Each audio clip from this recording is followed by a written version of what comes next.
Here's the Otari reel-to-reel. Got the MRL on it. You load it from the tail outside, so you start here, run it over to take up reel. All the buttons are here.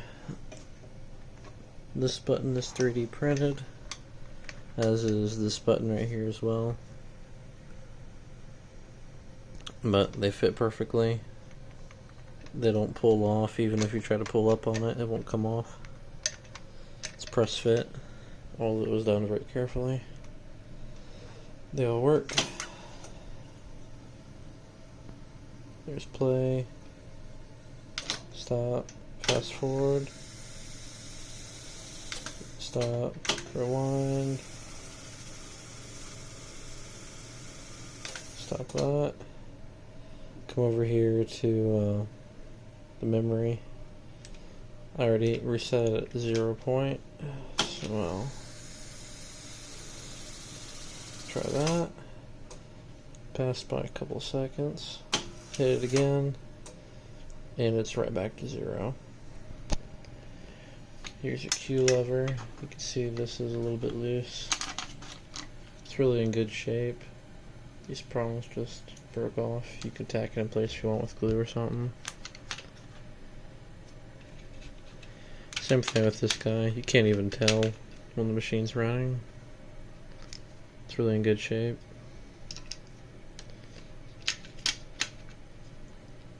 Literally nobody would know if you didn't point it out. Your larger, smaller reel, all that and whatnot. And then this block right here is from whenever they used to use the machine in the center, the radio broadcast station. They added their own block here to cut and splice tapes. You can see they obviously have the built-in one from Otari on the heads right here. It'll do 2-track and 4-track. I keep this piece of plastic here because it came with it, but it's over time it's separated from this point over here and this point over here. I still keep it with it. You can do whatever you want with it. 4-track play and 2-track play. It'll just record only 2-track. If I play it, you can see right now they're calibrated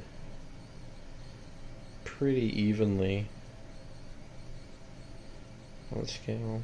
It just passed from first tone moving on to the next ones. They're pretty even from left to right.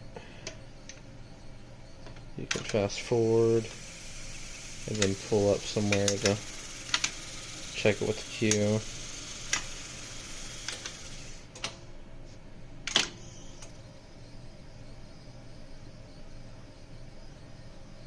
So there's that.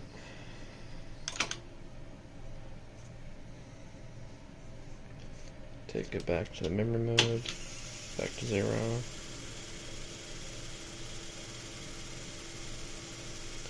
It's calibrated for one of the newer tapes. I could probably include that tape with, I got a magnetic demagnetizer tool that you plug into the wall. You take up to the heads to demagnetize everything. You have to be super careful with it. But I can include that if you want. I don't think these gauges do light up. Everything works, the clipping works if I play it and I overload it. Let's see if I take it off SRL.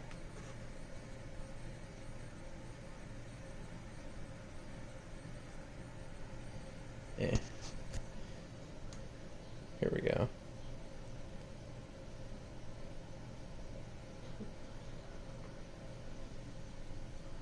It won't show you here. Let's try it. Oh, I should probably take that off. Stop that so I can prove this work. Turn on the oscilloscope. There we go. You can see this one peg out. So those lights do work. whenever they clip.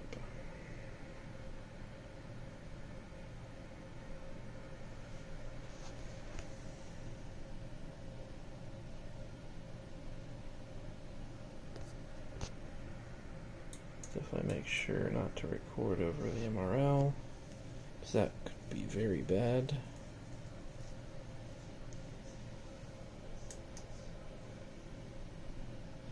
Yeah, I think that's about it for that.